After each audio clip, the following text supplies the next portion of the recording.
Good evening, everyone. We are continuing on our study in the book of Samuel, and today we are beginning with Second Samuel chapter 1. Just by way of introduction, in the original Masoretic text, uh, we see the book of Samuel as one scroll. And so Samuel would begin from first and second Samuel, but the break in our Bibles today is very much done at a very late date. But because we have always been referencing first and second Samuel, so we'll continue with that kind of a reference for ease of our purposes in our classes. But you should know that in the original scroll, it is all in one piece. And so First Samuel chapter 31, where it ended as Saul fell on his spear, was what we had read, and we thought that he had died. And so Second Samuel chapter 1, verse 1 continues from there to give us a little bit of a sneak preview, if you like, an insight as to the time where the armor bearer thought that Saul had died, but he wasn't quite dead yet. It was also at a time as we begin Second Samuel chapter 1, where the entire focus will now be on David. We read here, it came upon a time after the death of Saul. So we know the word here, achare, means the death of the time that came after the death of Saul. So at this point in time, in verse 1, Saul had already died. When David, it was also at the same time. So we see this as a description of an A and a B in terms of its timing. They are talking about the same time. It is after David returned from the slaughter of the Amalekites. And we read this. A would be in 1 Samuel 31, and B would be in 1 Samuel 30. And so understand that 30 and 31 took place at the same time. And David had stayed 2 days in Ziklag. Now, if you recall in First Samuel chapter 30, and I invite you to watch the past video again, that in chapter 30, when David and his men were sent home from the battlefield against Israel, he went back to Ziklag and discovered that his entire city was raided by the Amalekites. He went and attacked the Amalekites and retrieved everything and everyone that the Amalekites had taken and more. And they are now back in Ziklag. And that's where we have left off in chapter 30. And in chapter 31, Saul died. Now we continue from there after 2 days in Ziklag in verse 2. And on the third day, so 1 day, 2 days, and the third day, a man came from Saul's camp. Now, apparently, Saul had been in a disarray. All his troops have ran away from the Philistines. His clothes torn and dust on his head means that he has ran all over the place and far and hard. And it happened when he came to David. Now, this phrase, and it happened, uh, and it happened when he came to David, it was a description of an event meeting David. Remember, the storyline now focuses on David. And so now the individual, this man, same person, came to David and he fell on the ground and prostrated himself. Now, understand this, the falling to the ground And the prostrating is actually to cause himself to prostrate. Now, understand the idea of prostrating is really hands and feet on the ground, and this is really the the imagery, I guess, the actual physical action to pay homage to someone who is greater than you. And so within the Bible itself, if you read of this word, and this word is shakak, you would find that it is a description when man bows down to God. The English translation would use the word worship. When a man bows down in exactly the same way to another person, like in this case, David, they would say, fall to the ground and bow down or prostrated himself. So the idea here in the Hebrew language is whether it's to God or to man or to angels or to somebody who is more powerful, the Hebrew uses exactly the same words. It is a oriental concept and oriental culture, like the if you watch ancient Chinese movies where people would really bow down when they meet with the generals or with the emperor. And so this is the same culture. When they come and see David, this person actually bows down all the way to the ground. Verse 3 begins a conversation that it was David who said to him. The conversation is a question. It says, where did you come? So basically, in our modern day language, would be, where did you come from? And the man said to him, I have escaped from the camp of Israel. Now, the idea of escape is to literally run away safely. Right? That's an idea, right? To run away safely is to escape from the camp of Israel, meaning he was actually saying that he was with Saul in the fight.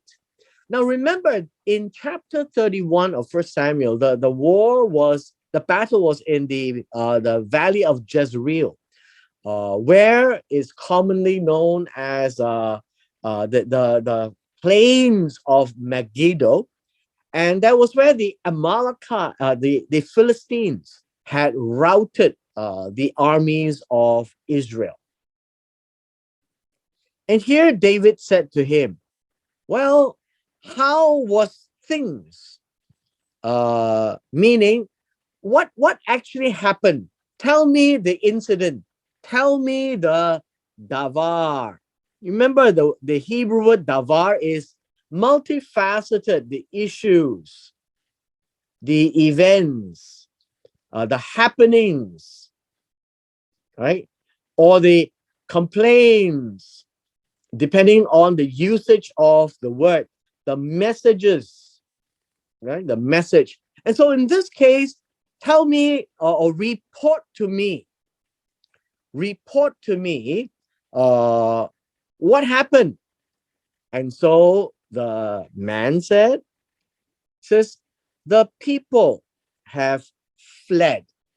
The people have fled. The idea of fled means take flight. Understand that this is ancient warfare.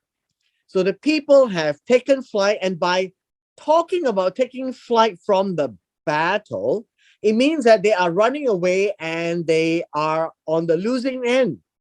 Many people have also fallen, and the idea of fallen is fall down. And it says that some have and are dead. So fallen down from being struck by the sword or the bow and arrow. And so you would find that fallen and dead is also talking about the same thing. And we read of the third part, and Saul and his son, Jehonathan, or Jonathan are also dead. And that's the report from this man. In verse 5, it says, David said to the young man who had told him, how do you know that Saul and his son Jehonathan have died? That would be the question. What evidence? What evidence do you have? Now, in the Hebrew context, you notice they don't have this discussion that, believe me, what I tell you is true kind of engagement. And so David is describing something very Hebrew.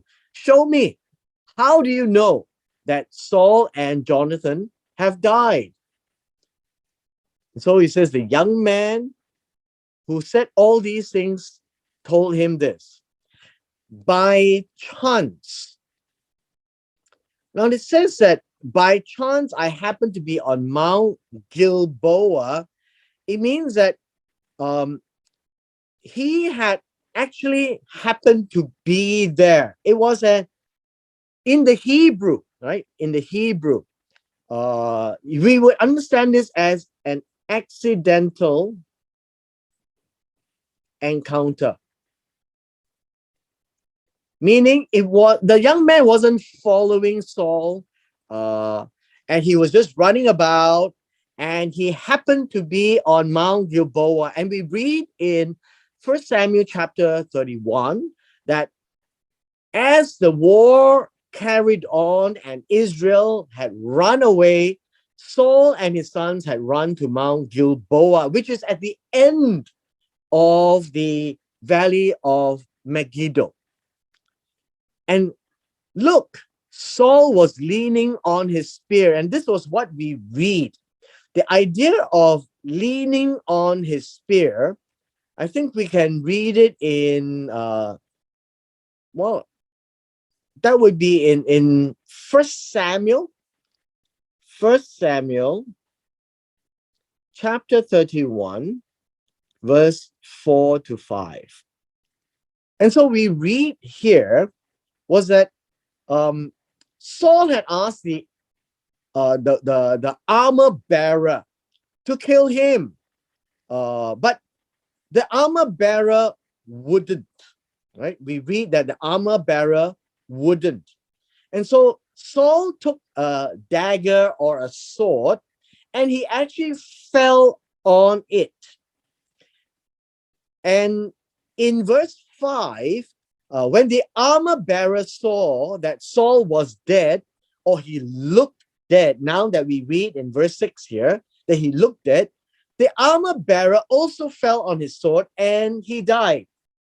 Now, in verse 6 here, when we come back to this particular verse, in verse 6, it says, and behold, the chariots and the horsemen had overtaken him. Apparently in verse 6, Saul hasn't quite died yet. So we are talking about the in-between, that he had fallen on his sword. He might have appeared dead, but he hasn't quite died. But the armor bearer thought that he had died. And then later on, he was hanging on to his spear. When he looked behind himself, he saw me. Who is he? This would be Saul. Saul saw him, and he called to me. And I said, here I am. And then he said to me, who are you? And I said, I am an Amalekite. I'm from the Amalekite. Now, verse 9 says this, and he said to me, this is Saul, right? Please be very aware. This is Saul said to me, the Amalekite. Now, Saul had asked the Amalekite to do this. Please stand next to me. And then it says here, and finish me off. Now, this word, finish me off, I think better be translated as put me to death. That would be the word here. Finish me off in the English translation is stand next to me, put me to death. Finish me in the modern day sense, right? And he says, for agony has seized me because my life still lingers in me. My agony has seized me. The word agony here is his anguish. And to understand this, I think we need to remember he is almost dead, but not quite. That is what it means. My life is still there. My life or my nephesh is still there. So this is depicting that Saul was almost dead, right? But I think it's clear to us, but not yet completely dead, right? He's still hanging on for dear life. In verse 10, the Amalekite, that man who came to David, says, so I stood next to him and finished him off. Now understand this. This was the instruction of Saul. And so this literally means and put him to death. That is what the English means, right? For put him to death. So it is because I knew that he could not live after he had fallen. Uh, and the idea here of no, the man seems to be very familiar with the battlefield, that he could not continue to live. Not live means he cannot continue to live. Maybe you say much longer, right? Much longer. He is almost dead. And the report from the young man says, and I took the crown which was on his head and the band which was on his arm. Understand that the band here most likely would be a bracelet, right? It would be a bracelet or a chain of some sort. And that would be a royal identification of Saul. And I have brought them here to my Adoni. Right? This would be the Adoni. My Lord is Adoni, not Adonai, right? This Adoni. And so what we have here is the evidence that Saul had died. Verse 11, then David took hold of his clothes and tore them, and also all the men who were with him. Now we need to break this down and understand this a little bit. The word here,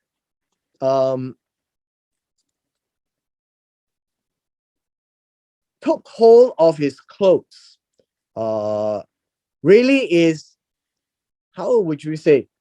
It says took hold with great strength. You could say that with great strength. He had secured the garment, right? The garment. I'm just giving you the translation first. The next part here is, and then after he had held on to it, right? Sorry. And then he actually tore them. The idea of tore them means to rend asunder.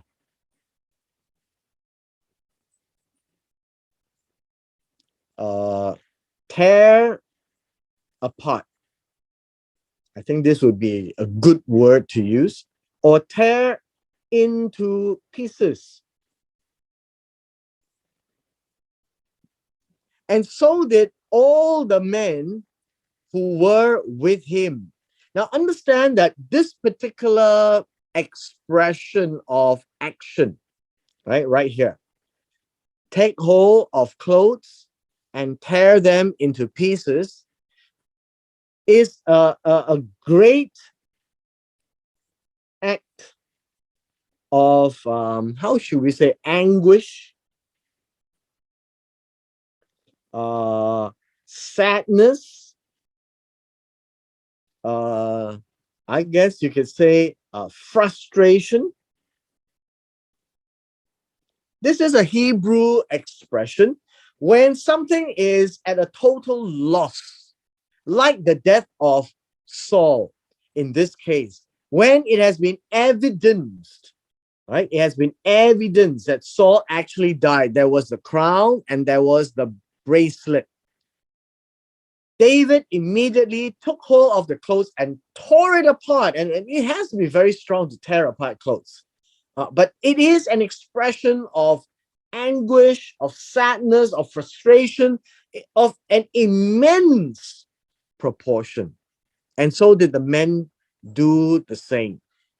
In verse 12, we are told that they mourned and wept and fasted until the evening for Saul and his son, and for the people of the Lord and the house of Israel, because they had fallen by the sword.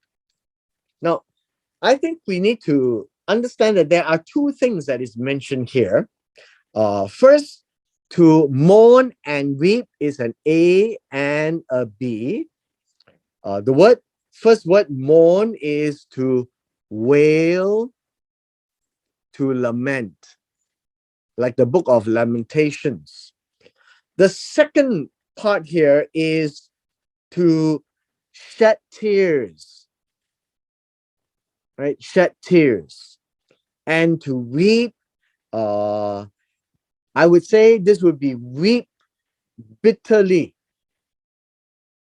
And so these would be signs or symbols of deep mourning, deep mourning. This word here, fasted, would be to abstain from food.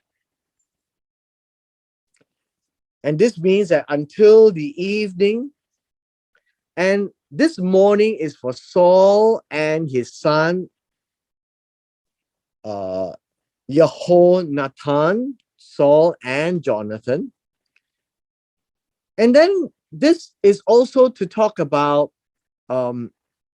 the mourning, all right? The mourning has also come upon the people of God and upon the house of Israel, because they had fallen by the sword, and they would be Saul and Jonathan. So the mourning is the people of the Lord, the house of Israel, describing who is doing the mourning. And the reason is they have lost Saul and Jonathan.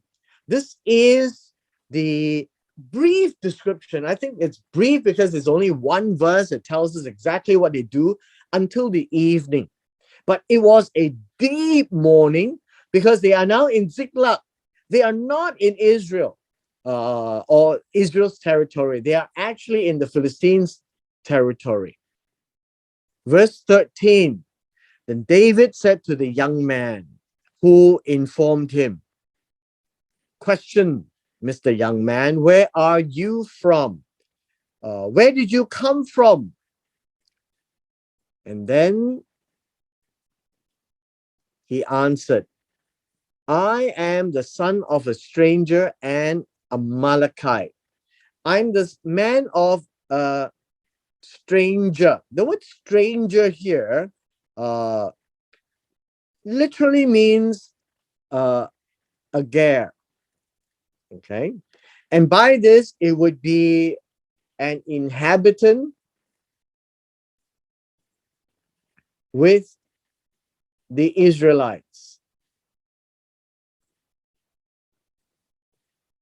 And by understanding this, if you remember in the book of Exodus, the book of Leviticus, and the book of Deuteronomy, there are specific instructions for Ger, and they are part and parcel of the nation, although they do not inherit any land. So I'm the son of a Ger, but I'm an Amalekite, which basically tells us that you should know what you have done. And David said to him, how is it then, if you are a Ger, how is it that you were not afraid to reach out with your hand to destroy the Lord's anointed? He says, how is it that you do not fear, that you were not afraid? Means you do not fear, which you should, because if you're a Ger, you should understand that this is the Lord's anointed. This is the Lord Mashiach, right? This is the Lord's Mashiach. He is the king. There needs to be a certain fear and respect for one who has been anointed by God. So why did you send out your hand to ruin, right? To ruin the Lord's anointed, to destroy the Lord's anointed. So this is something which David is saying, if you are a Ger, you should know. You will have fear of the Lord's anointed for the priesthood as well as for the king. And he didn't. Now, this is the problem. Verse 15, then David called one of the young men and said, one of the young men would be, these were the ones who have gone to war, old enough to go to war, but young because they are not old. And he told him, come forward and put him to death. Okay. I think this way we need to understand this. What does it mean to come forward? This word come forward literally means to draw near to him, meet with him, and then strike him. All right, and then strike him, and then put to death. This is in the Hebrew, right? This is in the Hebrew. One is to draw near. Two is to meet him. So the English says come forward. It doesn't describe the imagery. Three is to strike him. And four is to put to death. And the English says just put him to death. The 3 plus 4 is all in one picture here. So just understand that in the Hebrew, it is very, I would say, action-oriented. It gives us the imagery in our mind that there is a sequence of event that comes together, right? So he struck him and he died. The idea here doesn't quite say, and so he struck him and he died. Basically, the entirety here, this seems to be an add-on, right? This seems to be an add-on, and even in the Chinese, you can see that there is only the words "come forward, put him to death," or "draw near, meet him, strike him, put him to death," would be all we can say to the I would say the sentence here. To put him to death is equivalent to execute him. So what actually had happened? What happened is David had summarily passed a judgment upon the young man. This is at wartime, and there was a need to quickly deal with the issue so that you do not have people bickering about the fact that a person actually killed Saul. And the person is part and parcel of Israel, being a Ger or a son of a Ger, who should know better to actually lay hands on the king of Israel, the anointed of God. And so that was the crime that David had to execute this young man. You might think that, oh, in modern day, he's just helping him and relieving him of his agony of death. And so this would be viewed as euthanasia, that he was going to die anyways, but it would just accelerate that fact. But in the visual imagery, Saul, regardless of whether he was half dead, almost dead, had no right to be killed by an Israelite or a Ger in this case. And so this would be the crime of the young man. And so David says to him, your blood is on your head. Now, this is important. The blood is on your head. Now, the word blood, your blood, is upon your head. It is a form of a euphemism. It's an expression that you are responsible for your actions or your crimes. That's basically what David is charging him. All right. And hereby you would see that we had struck this out because it's not there in the text. It was applied to us. And clearly you see that in verse 16, he hasn't died yet. He has been charged to die.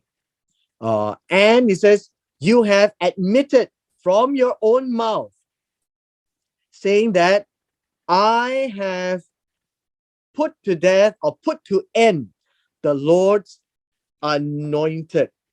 And this word here, finish off,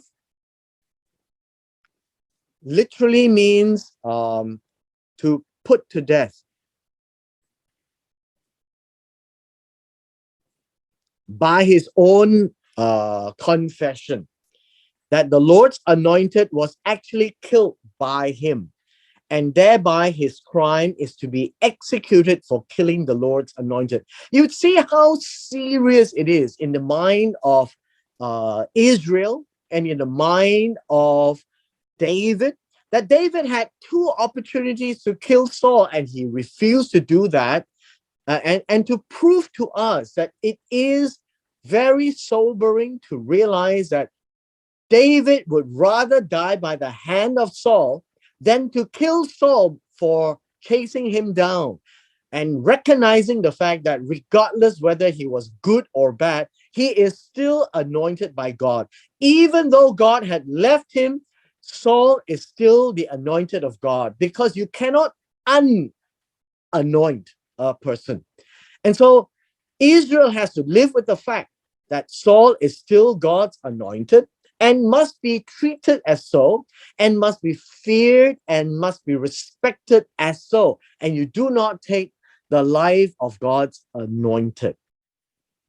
I am suggesting that we would end here for today because our next portion from verse 17 onwards is a very complex song that is a lament as well as encapsulating the ideas of how to treat God's anointed in the land of Israel, amongst the people of Israel, in recognition of Saul being the anointed of God, and the nation must remember him. And I will continue with this verse 17 onwards tomorrow.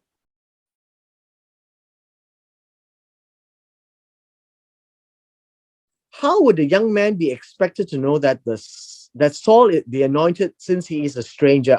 Interesting. Now, understand that I had highlighted just now that the word stranger is ger. And let me just scroll it back up. This would be in verse 13.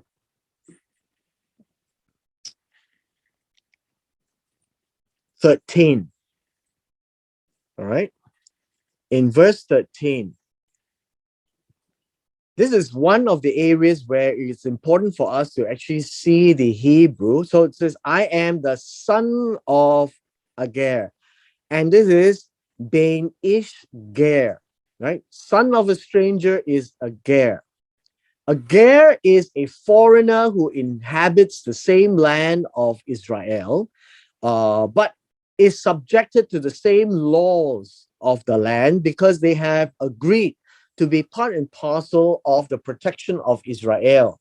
They have, you can also see that the stranger here, or Ger, would be equivalent to Ruth, a Moabite who has adopted Israel as her own nation. Your people shall be my people, your God shall be my God, as she mentions this to Naomi. And so with that, she would have learned that God's anointed is not to be touched. And so that would be how we would have seen that this young man should have known, right? Should have known in that sense.